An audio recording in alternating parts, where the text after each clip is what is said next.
Graavilohi. Freshly salted salmon. A main dish from Finland. Serves 4. You will need 5 ingredients.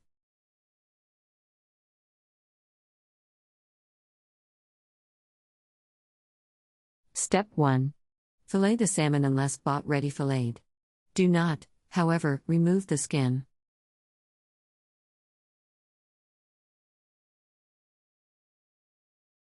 Step 2.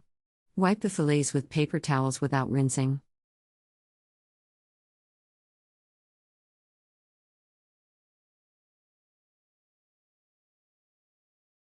Step 3.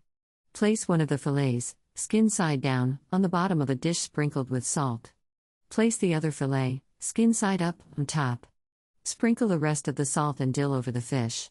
Cover the dish tightly with aluminum foil. Scrape off the seasoning and cut the fillets on top, leaving the skin in a cool place for 1 to 3 days. Oblique slices before serving.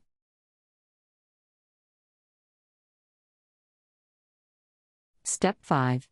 Hint: freshly salted salmon does not require any sort of dressing, especially when served at Christmas. However, mustard dressing goes very well with this dish. Step 6. Prepare as follows. Just before serving, mix together 3 tablespoons darkish prepared mustard, 2 tablespoons sugar and 4 tablespoons wine vinegar. Add 3/4 cup oil, preferably olive oil, in a thin stream, beating continuously.